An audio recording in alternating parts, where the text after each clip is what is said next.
Hi hello friends, എല്ലാ കൂട്ടുകാർക്കും സാന്ത്വനം സീരിയലിന് വരാൻ പോകുന്ന ഒരു അടിപൊളി എപ്പിസോഡിന്റെ റിവ്യൂയിലേക്ക് തന്നെ സ്വാഗതം കേട്ടോ. ചാനൽ ആദ്യമായിട്ടാണ് കാണുന്നുണ്ടെങ്കിൽ ഒന്ന് സബ്സ്ക്രൈബ് ചെയ്ത് ലൈക്ക് ചെയ്ത് സപ്പോർട്ട് ചെയ്യാൻ വേണ്ടി മറക്കല്ലേ. അങ്ങനെ നമ്മുടെ മിത്ര പോകുന്നില്ല എന്ന്, അതായത് ദേവമംഗലം വിട്ട് എവിടെയും പോകുന്നില്ലെന്ന് പറയുന്നുണ്ട് നമ്മുടെ അനന്തനോടും അതുപോലെ തന്നെ നന്ദിത എടുത്തു. ആനന്ദ പണ്ട് മോളെ നിന്നോടുള്ള സ്നേഹം കൊണ്ടിട്ടാണ് ഞങ്ങൾ പറയണത്, വേണ്ടച്ച ഞാൻ വരുന്നില്ല എന്ന് പറയാണ്. ഇത് കേൾക്കുമ്പോൾ നമ്മുടെ ആര്യന് ഭയങ്കര സന്തോഷമാവുന്നുണ്ട്. അപ്പൊ ഈ ഭാഗമാണ് നമുക്ക് ഇന്നത്തെ എപ്പിസോഡിൽ കാണാൻ പറ്റിയതല്ലേ. മിത്ര ഇങ്ങനെ ബാഗൊക്കെ എടുത്തിട്ട് ഇങ്ങനെ പോകാൻ പോകുമ്പോ ഇല്ല ഞാൻ വരുന്നില്ല എന്ന് പറയുന്ന ഭാഗം.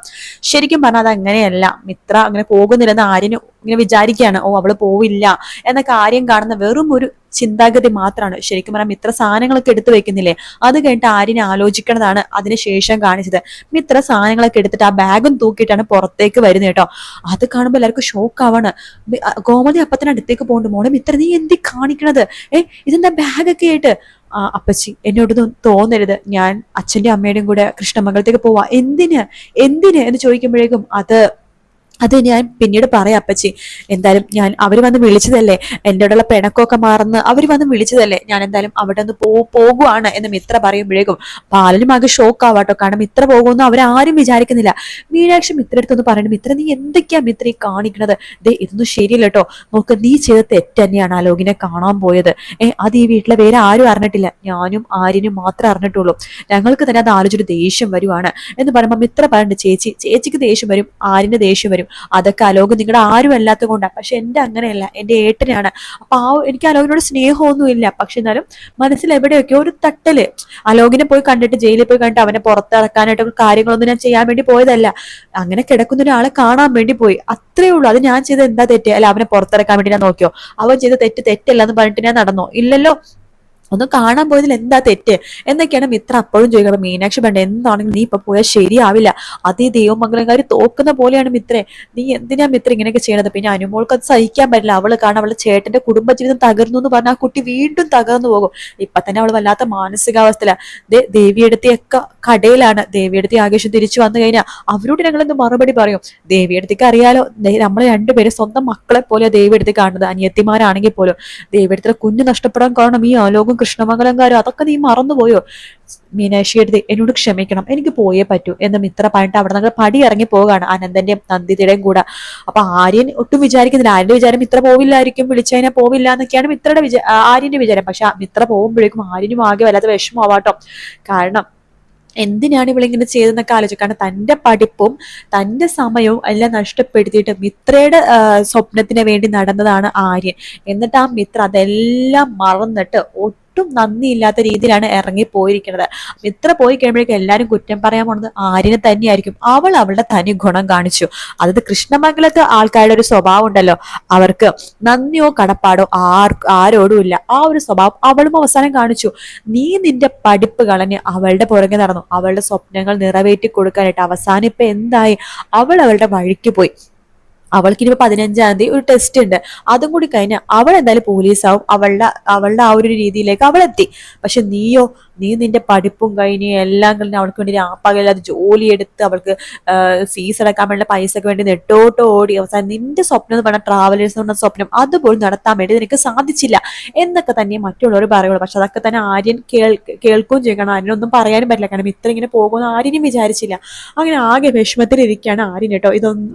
ഇതൊന്നും അറിയാതെ നമ്മുടെ ദേവിയും ആനന്ദും ആകാശും കടയിലും പണി സ്ഥലത്തും എല്ലായിടത്തുമാണ്.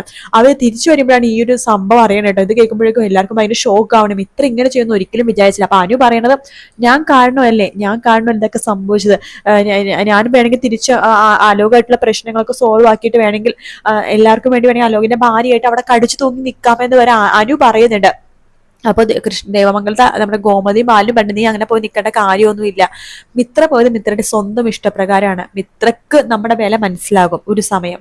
ആ സമയത്ത് മിത്ര ഇവിടേക്ക് തിരിച്ചു വന്നോളും. അതിനുവേണ്ടി എന്റെ മോളുടെ സമയം കളയണ്ട എന്ന് ഗോമതിയും ബാലനും പറയാണ്. അങ്ങനെ മിത്രയും കൃഷ്ണമംഗലത്ത് പോവുകയും ആര്യൻ ദേവമംഗലത്ത് കഴിയുകയും ചെയ്യാണ്. പക്ഷെ ആര്യന്റെ മനസ്സിൽ വരാത്ത വിഷമമുണ്ട് കേട്ടോ. പക്ഷെ മിത്രക്ക് അതൊരു വാശി പോലെയാണ് മിത്ര കാണിച്ചു കൊടുക്കുന്നത്. പക്ഷെ മിത്ര ഇപ്പൊ ഇറങ്ങി പോയിട്ടുണ്ടല്ലോ. കുറച്ച് ദിവസങ്ങൾ വേണ്ട, ഒരാഴ്ചക്കുള്ളിൽ തന്നെ മിത്രക്ക് മനസ്സിലാവും ഇതെല്ലാം മിത്രനെ കൂട്ടി വിളിച്ചിട്ട് ശത്രുത തീർക്കുകയാണെന്നുള്ള കാര്യം മിത്രക്ക് മനസ്സിലാക്കാൻ അധികം സമയമൊന്നും വേണ്ടിട്ടോ. അതുകൊണ്ട് മിത്ര തീർച്ചയായിട്ടും ഉടനെ തന്നെ തിരിച്ചു വരും എന്നുള്ള കാര്യത്തിൽ ഒരു സംശയവും ഇല്ല. ഈ പറയുന്ന അനന്തന്റെയും രാജശ്രീയുടെ ഉദ്ദേശം ഒന്ന് മാത്രമാണ്. 18-ാം തീയതിയാണ് നമ്മുടെ അലോകിന്റെ അടുത്ത കേസിന്റെ വിചാരണ നടക്കുന്നത്. ആ സമയത്ത് അനുവിനെ മാനസികമായിട്ട് തകർക്കണം. അതായത് അനുവിന്റെ മനസ്സിൽ തോന്നണം തന്റെ ചേട്ടന്റെ കുടുംബജീവിതം നശിക്കാൻ കാരണം താനാണ്. അലോകിനെ പുറത്തിറക്കി കഴിഞ്ഞാൽ മിത്ര തിരിച്ച് ദേവമംഗലത്തിലേക്ക് വരും. എങ്കിൽ മാത്രമേ തന്റെ ചേട്ടന്റെ കുടുംബജീവിതം ഓക്കെ ആവുള്ളൂ എന്ന് അനുവിന്റെ മനസ്സിൽ തോന്നാം. അങ്ങനെ തോന്നിയാൽ മാത്രമാണ് ഇനി അടുത്ത പ്രാവശ്യം കോടതി കൂടുമ്പോൾ അനു പറയുള്ളൂ. അലോകിന്റെ കാര്യങ്ങളൊക്കെ പറയാതെ നിശബ്ദമായി ഇരിക്കുകയും അലോകിനെ പുറത്തിറങ്ങാൻ സാധിക്കും. അങ്ങനെ ആ ഒരു സമയം മാത്രം മിത്രനെ പിടിച്ചു നിർത്താനാണ് ഈ അച്യുതന്റെയും അതുപോലെ തന്നെ രാജശ്രീയുടെ ഉദ്ദേശം കേട്ടോ. അതിനു വേണ്ടിയാണ് അവർ ഈ കളികളൊക്കെ കളിച്ചത്. അതിൽ അവർ വിജയിക്കുന്നുമുണ്ട്. അനു ആകെ വിഷമത്തിലാണ്. താൻ കാരണമാണോ തന്റെ ചേട്ടന്റെ ജീവിതം ഇങ്ങനെ ആയെന്ന്. അടുത്ത പ്രാവശ്യം കോടതി കൂടുമ്പോ എന്തായാലും അലോകിനെ ജയിലിലൊന്നും പിടിച്ചിട്ടുണ്ട്. അവനെ ഇറങ്ങിയിട്ട് എന്ത് വേണം ചെയ്തോട്ടെ. എന്തായാലും അവൻ അനുഭവിക്കേണ്ടതൊക്കെ ഈ 2 ആഴ്ച കൊണ്ട് അവൻ അനുഭവിച്ചല്ലോ, അത് മതി, ബാക്കിയൊക്കെ അവന്റെ വിധി പോലെ എന്ന് അനു വിചാരിക്കാണ്. അങ്ങനെ ഇനി ഈ പ്രാവശ്യം കോടതി കൂടുമ്പോഴേക്കും അനു അലോകിനെതിരായിട്ട് അധികം ഒന്നും പറയണമെന്നില്ല. നടന്ന കാര്യങ്ങൾ പോലും അനു പലപ്പോഴും പറയാതിരിക്കുകയാണ്. അപ്പൊ അങ്ങനെ കോടതിക്ക് സംശയത്തിന്റെ പേരിൽ അലോകിനെ ജയിലിലിടാനും പറ്റില്ല, ശിക്ഷിക്കാനും പറ്റില്ല. അതുകൊണ്ട് അലോകിനെ വെറുതെ വിടാൻ പോകുന്ന ഭാഗമാണ് നമ്മളിനി കാണാൻ വേണ്ടി പോകുന്നത് കേട്ടോ. അത് കഴിയുമ്പോഴേക്കും ഇത്ര സമാധാനമാവും, ഇത്ര അങ്ങ് തിരിച്ച് വരികയും ചെയ്യും. എന്തായാലും അങ്ങനത്തെ കുറെ ഭാഗങ്ങൾ തന്നെ നമ്മൾ ഇനി വരാൻ പോകുന്ന ആഴ്ച കാണാൻ പോകുന്നത്. അതേസമയത്ത് ഉദയഭാനു ആണെന്നുണ്ടെങ്കിൽ കള്ളത്തരം കാണിക്കാൻ വേണ്ടി വീണ്ടും ദേവമംഗലത്തിന്റെ സ്വന്തം ഗോമതി സ്റ്റോഴ്സിലേക്ക് വരുവാണ്. അവിടെ പണം എടുക്കാൻ വേണ്ടി 2-3 പ്രാവശ്യം ഒന്നും നടന്നില്ല. കാരണം ആ വരിപ്പില് പൈസയൊന്നും ഉണ്ടായിരുന്നില്ല. അപ്പൊ ഏകദേശം ഉദയഭാനുക്ക് ഇപ്പൊ മനസ്സിലായി ഏത് സമയത്താണ് മേശവരിപ്പിൽ പണം ഉണ്ടാവണം എന്നുള്ള കാര്യം. അപ്പൊ ആ ഒരു സമയം അനുസരിച്ച് അത് ശനിയാഴ്ച ദിവസം ഉച്ചക്ക് മുമ്പായിട്ട് ഗോമതി സ്റ്റോഴ്സിൽ എത്താണെന്നുണ്ടെങ്കിൽ തീർച്ചയായിട്ടും എനിക്ക് പണമായിട്ട് പോകാം എന്ന് ഉദയഭാനുവിന് മനസ്സിലായി. അത് മനസ്സിലാക്കുന്നു ഉദയഭാനു. പൈസ ഉള്ള സമയത്ത് അവിടേക്ക് വരികയും ക്യാമറ ഉണ്ടെന്ന് അറിയാതെ ആ മേശവരിപ്പ് തുറന്ന് പൈസ അടിച്ചു മാറ്റുകയും ചെയ്യാണ്. അങ്ങനെ ആനന്ദ സത്യം കണ്ടുപിടിക്കാണ്. നമ്മുടെ ധർമ്മനെ നിരപരാധിയാക്കിക്കൊണ്ടുള്ള ആ സത്യം, അതായത് ധർമ്മനല്ല പണം മോഷ്ടിച്ചത്, ഉദയഭാനു ആണെന്ന്. അതേസമയം ബാലനെ ഞെട്ടിച്ചുകൊണ്ടിട്ട് ധർമ്മന്റെ പുതിയ ഷോപ്പ്, നമ്മുടെ ഗോമതി സ്റ്റോഴ്സിന് നേരെ ഓപ്പോസിറ്റ് തന്നെ ഒരു പുതിയ ഷോപ്പ് വരുവാണ്. വേറൊന്നുമല്ല, ധർമ്മൻ സ്റ്റോഴ്സ്. അതായത് മറ്റേത് ഗോമതി സ്റ്റോർ ആണെങ്കിൽ ഇത് ധർമ്മൻ സ്റ്റോർ, അത്രയേ ഉള്ളൂ. പക്ഷെ ധർമ്മന് ഒട്ടും താല്പര്യമില്ല. പിന്നെ ധർമ്മനെ വേണ്ടിയിട്ട് അമ്മ മോനെ നിനക്കും ഒരു കുടുംബവും ഒക്കെ ഉള്ളതല്ലേ, അപ്പൊ നിനക്കും നാളെ കുട്ടികളും കാര്യങ്ങളൊക്കെ, അപ്പൊ നിനക്ക് ജീവിക്കണ്ടേ. മറ്റുള്ളവര് കടയുടെ അപ്പുറത്തുണ്ടോ ഇപ്പുറത്തുണ്ടോ എന്നൊന്നും ചിന്തിക്കേണ്ട കാര്യമില്ല.